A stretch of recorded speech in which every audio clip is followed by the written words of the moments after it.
बिस्मिल्लाहिर्रहमानिर्रहीम। अस्सलाम वालेकुम नाज़रीन, आपका मेज़बान अली हुसैन जी। अडयाला जेल में तोशा खाना 2 केस की समाअत होती है और इमरान खान साहब की बहनें मामूल के मुताबिक इमरान खान साहब से मुलाकात करती हैं और एक बड़ा अहम तरीन मैसेज इमरान खान साहब ने ट्विटर अकाउंट पर अपलोड किया है। ज़ाहिर है ट्विटर अकाउंट पर अपलोड होता है इमरान खान साहब का मैसेज, और अलीमा खान साहिबा ने भी आकर बाहर इमरान खान साहब का मैसेज एज इट एज कौम के सामने रखा है। प्रेस कॉन्फ्रेंस के दौरान एक बार फिर हुल्लड़बाजी करने की कोशिश की गई साफियों की जानब से। तो इमरान खान साहब की जो बहन है अलीमा खान साहिबा, उन्होंने साफियों की दुम पर पाँव रखा और इमरान खान साहब की बहन चली गई, कोई किसी किस्म की टॉक नहीं की और फिर सवालों के जो जवाब हैं वो बिल्कुल नहीं दिए।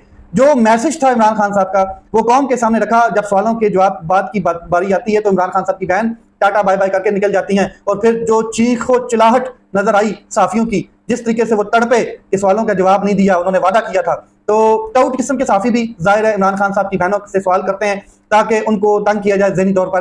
तो मैं जो इमरान खान साहब का मैसेज है वो आपके सामने रखता हूँ एज इट एज, और उसमें जिस तरीके से इमरान खान साहब ने आसम मुनीर को एक दफ़ा फिर ललकारा है और मोहसिन नकवी की जो कारकर्दगी बयान की है वो सारी आपके सामने रखूंगा। इसके बाद मुराद सईद साहब ने बड़ा अहम स्टेटमेंट जारी किया है, वो भी आपके सामने रखूंगा। जिस तरीके से केपीके में मिलिट्री ऑपरेशन जो है वो जारी है और जिस तरीके से मासूम लोगों पर जो मार्टर गोले हैं उनके घरों में फेंके जा रहे हैं और जेट त्यारे जो हैं वो बमबारी करते हुए नजर आ रहे हैं और लोगों की लाशें निकाली जा रही हैं, वहां से लोगों को शहीद किया जा रहा है, मासूम बच्चों को शहीद किया जा रहा है, ये भी आपके सामने रखूंगा। फिर इस्लामाबाद हाई कोर्ट की जानब जाएंगे, उनके जजेस के साथ क्या हो रहा है। लेकिन सबसे पहले इमरान खान साहब का मैसेज, तोशा खाना 2 का झूठा केस इमरान खान साहब कह रहे हैं किसी भी तौर पर मुकम्मल नहीं है और ये मुकम्मल तौर पर जमीन बोस हो चुका है, क्योंकि जिस केस पर जिस शख्स की जो बयान था और उस बयान पर जो ये केस खड़ा था वो ही झूठा निकला, वो गवाह ही अदालत में झूठा साबित हुआ। इस केस को मजीद खींचने का जवाब नहीं बनता क्योंकि प्रोसिक्यूशन की जानब से पेश किए गए गवाह ब्रिगेडियर अहमद, ये MS थे इमरान खान साहब के, और कर्नल रेहान ने भी ये बयान दिया है कि तोशा खाना से लिए गए तमाम तहाइफ के कागजात मुकम्मल थे, लेकिन तमाम सबूतों और सरकारी गवाहों के झूठे होने के बावजूद ये केस चल रहा है, इसकी समाअत जारी है क्योंकि इसके ऊपर इमरान खान साहब को सजा सुनाई जानी है। हालांकि ब्रिगेडियर अहमद और कर्नल रेहान ये बयान दे चुके हैं उस अदालत के सामने कि जो तहाइफ जमा करवाए गए या लिए गए उनके कागजात इमरान खान साहब के हवाले से मुकम्मल थे। आगे चलते हैं। इमरान खान साहब कहते हैं कि अगर ये सियासी इंतकाम नहीं है तो झूठे केस क्यों बनाए गए, ये सिर्फ और सिर्फ सियासी इंतकाम ही है, मकसद सिर्फ और सिर्फ इमरान खान और बुशरा बीबी जो है उस पर दबाव डालना है। अगर ये झूठे केस ना होते तो इमरान खान साहब और बुशरा बीबी कब की बरी हो गई होती। जुमरात को अलकादर ट्रस्ट केस बिलाखिर तारीख उसकी दे दी गई है, लग चुका है इस्लामाबाद हाई कोर्ट में, और मुझे उम्मीद है इमरान खान साहब कहते हैं कि अदालत में मेरिट और कानून को सामने रखते हुए इन मुकदमात में इंसाफ सामने आएगा और इंसाफ दिया जाएगा और झूठे केस में रिहाई हो जाएगी। इमरान खान साहब ने मोहसिन नकवी को और आसम मुनीर को बड़ा अहम झंझोड़ा है, पैगाम दिया है। मोहसिन नकवी ने क्रिकेट और आसम मुनीर ने पाकिस्तान का जैसा हाल कर दिया है। पाकिस्तान में हर इदारा इस वक्त तबाही का शिकार है। क्रिकेट वाहिद खेल है जो पूरी कौम शौक से देखती है। क्रिकेट को भी जब से मंजूर नजर मोहसिन नकवी हुए हैं तो फिर उनका क्रिकेट का भी हाल जो है वो खस्ता हो चुका है। तबाही ही तबाही नजर आती है। पाकिस्तानी टीम ने 2021 में भारत को 10 विकेटों से शिकस्त दी थी और तब बाएतमाद टीम थी क्योंकि उस टाइम जो PCB के चेयरमैन थे वो रमीज राजा थे और उस टाइम जो प्राइम मिनिस्टर थे वो भी बाएतमाद थे, फुल कॉन्फिडेंट थे इमरान खान साहब। इनके पास मैच जीतने का एक हल है। इमरान खान साहब ने एक वाइड हल पाकिस्तान क्रिकेट टीम को जितवाने का बताया है कि एक ही तरीके से जीता जा सकता है। आसम मुनीर और मोहसिन नकवी जो हैं इन दोनों को ओपनिंग बैट्समैन के तौर पर भेजा जाए और सिकंदर सुल्तान राजा और कादी फायद ईसा को अंपायर के तौर पर भेजा जाए। जो थर्ड अंपायर इमरान खान साहब ने अनाउंस किया है, कमाल कर दिया है, Sarfaraz Dogar, chief justice Islamabad high court, इनको थर्ड अंपायर बनाया जाए तो मौजूदा सेटअप को जीतने के अलावा और कुछ नहीं मिलेगा क्योंकि सिर्फ और सिर्फ फिर पाकिस्तानी कौम जीतेगी। यही एक तरीका जो है वो रह गया बाकी। आसम मुनीर को सोचना चाहिए कि अपने नाजायज इक़्तिदार को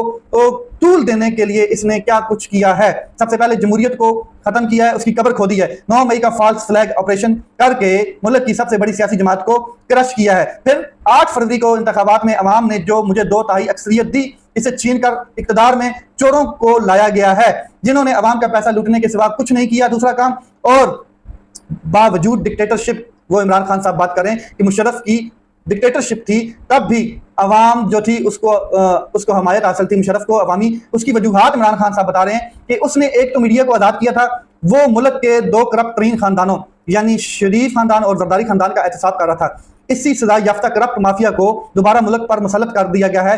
ये मुल्क 2 दहाइयों नहीं बल्कि कई दहाइयों से अब पीछे धकेल दिया गया है। दूसरा, 26वीं तरमीम के जरिए अदलिया की खुदमुख्तारी सलब करके एक सरकारी जैली इदारा तब्दील कर दिया गया, उसको जैली इदारा बना दिया गया गवर्नमेंट का। इसके बावजूद वो जजेस काबिल तहसीन हैं जो आज भी कानून की हुक्मरानी और आइन की बालादस्ती के लिए खड़े हैं। ये जजेस पूरी कौम के हीरो हैं और पूरी कौम इनके पीछे खड़ी है, जिन्होंने इन कठिन तरीन हालात में भी हक का अलम उठाया। दूसरी जानब वो जजेस जो आसम ला के सामने झुके, इन्हें ना तो तारीख और ना ही कभी कौम माफ करेगी, ये बेजमीर जजेस हैं। इसके बाद इमरान खान साहब ने अपनी जो लीडरशिप है, जो जमात के लोग हैं, उनको कहा है कि अली अमीन गंडापुर खासतौर पर बैरिस्टर साहब, बैरिस्टर गौर को मैं पैगाम देना चाहता हूं कि एस्टैब्लिशमेंट से राब्ते खत्म कर दिए जाएं। एस्टैब्लिशमेंट ने अगर कोई बात करनी है तो अडयाला जेल में मेरे सामने आके बात करें, मुझसे मिले। आप इनसे जितनी मुज़ाकरात की कोशिश करेंगे वो इतना ही जुल्म और तशद्दुद करेंगे और हमारी जमात को कुचलने की कोशिश करेंगे। किस कदर गैर इंसानी अमल है कि गुजरांवाला में 2 साल से बेगुनाह कैद कासिम खोखर का बर वक्त इलाज ना करवाया गया, जिससे उसकी जेल में ही मौत वाक़या होती है, वो डेथ हो जाती है और उसको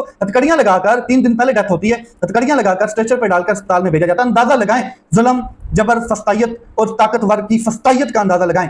तो इमरान खान साहब कह रहे हैं कि कई वर्कर्स जेल से आकर फौत हो चुके हैं, मैं इनके खानदानों से इज़हार ताज़ियत करता हूँ। 27 सितंबर के पेशावर में जलसे को इमरान खान साहब ने कहा कि यकीनी बनाया जाए, पूरी कौम इसमें शिरकत करे। ये जलसा कानून की बालादस्ती, आज़ाद मीडिया, खुदमुख्तार अदलिया और अदलिया की बहाली के लिए है, इसलिए पूरी कौम को यकजबां होकर निकलना होगा। अली अमीन गंडापुर इस जलसे की इंतजामी कार्रवाई पूरी करें, इंतजामात करें और जुनैद अकबर का साथ दें। पूरी पार्टी और वर्कर्स इस जलसे को तारीखी जलसा बनाएं। ये इमरान खान साहब का मैसेज था। तो अलीमा खान साहबा कह रही हैं जनाब कि 25 सितंबर को यानी कि 2-3 दिन बाद इमरान खान साहब का अलकादर ट्रस्ट केस जो है वो लग चुका है। वकला और हम सब हाई कोर्ट में होंगे और हमें उम्मीद है कि उस दिन समाअत हो जाएगी और इमरान खान साहब की जमानत भी हो जाएगी, जिसकी पैरवी कर रहे हैं सलमान सफदर साहब, बैरिस्टर सलमान सफदर साहब। आगे मैं चलता हूं तो इमरान खान साहब ने बड़ा अजीम मशवरा दिया क्रिकेट टीम के लिए, वो बड़ा जबरदस्त था। मोहसिन नकवी ने क्रिकेट टीम को डिस्टेबलाइज कर दिया है। ये टीम थी जिसने अक्टूबर 2021 इंडिया को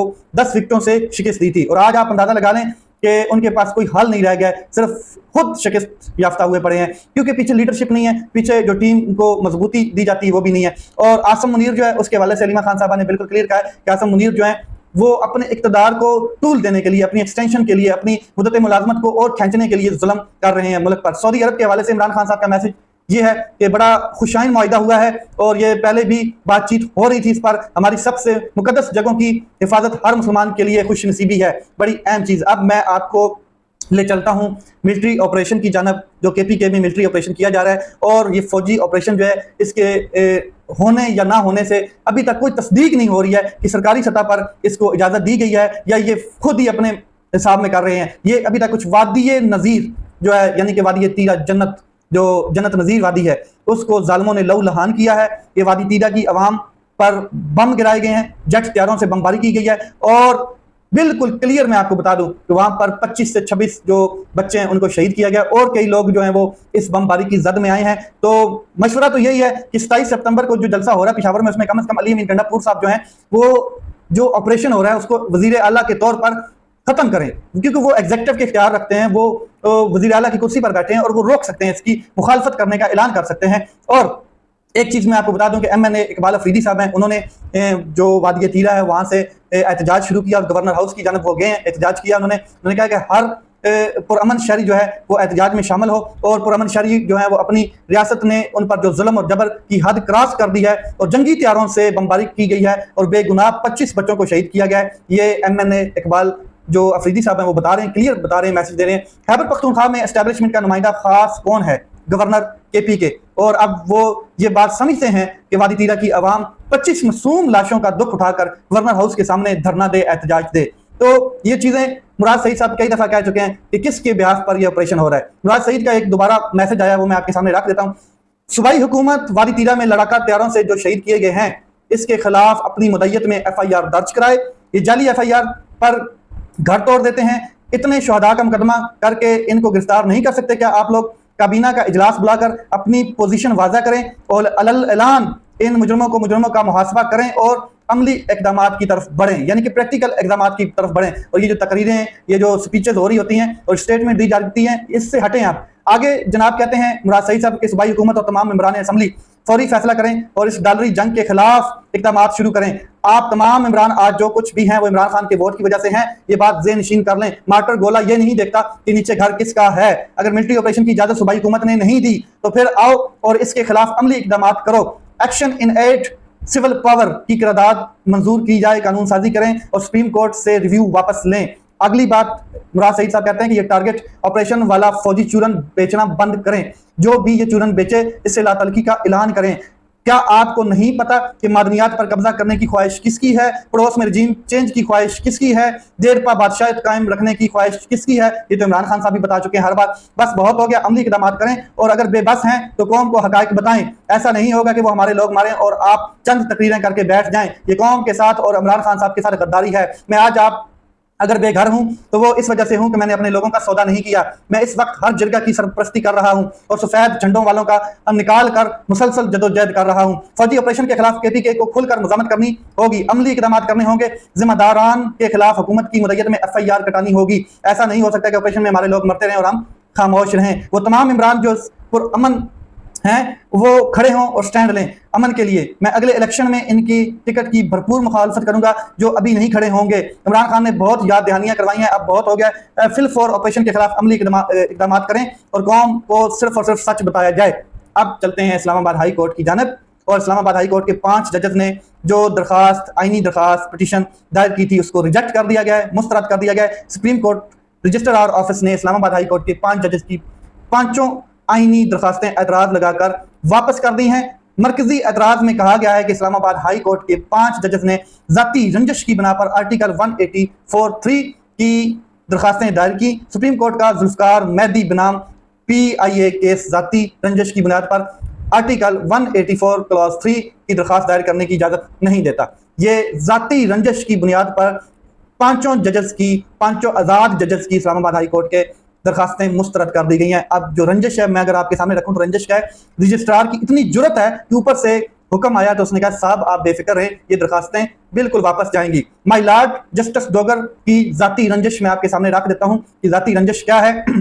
18 जुलाई को इस्लामाबाद हाई कोर्ट की नई इंतजामी कमेटी तश्कील दी गई जिसमें सीनियर तरीन जजेस को निकालकर नए आने वाले जजेस को शामिल कर लिया गया। ये जाती रंजिश है। नंबर 2 पर मैं आपको बता दूं कि 15 सितंबर को समन रफत इम्तियाज को हरासा कमेटी का सरबराह बनाया गया, उससे तब्दील कर दिया गया और जस्टिस इनाम अमीन मिनास को लगा दिया गया। ये जाती रंजिश है। ये जूनियर जजेस को या जो एडिशनल जजेस हैं उनको लगाए जाते हैं। केसेस, अहम केसेस जजेस से छीन कर उनके सामने रखे जाते हैं।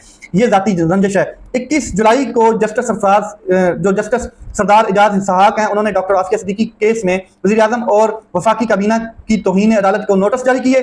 केस ट्रांसफर करके जस्टिस इनाम अमीन मिनास को मुंतकिल कर दिया जाता है। ये लार्जर बेंच की जाती रंजिश थी। ये ही जाती रंजिश है कि सीनियर जजेस से केसेस उठाकर जूनियर जजेस पे डाले जाते हैं। हर वो केस खत लिखने वाले वो जजेस की अदालतों से निकालकर ट्रांसफर शुदा जजेस की अदालतों में फिक्स किया गया, जिससे निजाम को हीट पहुंच रही थी। वो केस उठाया और उठाकर अपने जजेस के सामने लगाया गया। ये जाती रंजिश। Practice and procedure rules senior 3 जजेस के इल्म में लाए बगैर मंजूर किए गए। ये थी रंजिश। 16 सितंबर को जस्टिस बाबर सतार ने चेयरमैन PTA जो हफीजुर रहमान साहब हैं, जनरल साहब को उनकी गैर कानूनी जो ओहदे पर तकर्री है उसका नोटिफिकेशन जारी किया, फैसला जारी किया गया। तो 18 सितंबर को जूनियर जज ने फैसला डिसमिस कर दिया। ये जाती रंजिश। और जजेस खुद इंसाफ मांगते फिर रहे हैं तो कौम का क्या हाल है ये आपके सामने है। लेट्स सी ये मामला किस तरफ जाते हैं। अपना ख्याल रखें, अपने भाई के इस चैनल का ख्याल रखें। पाकिस्तान जिंदाबाद।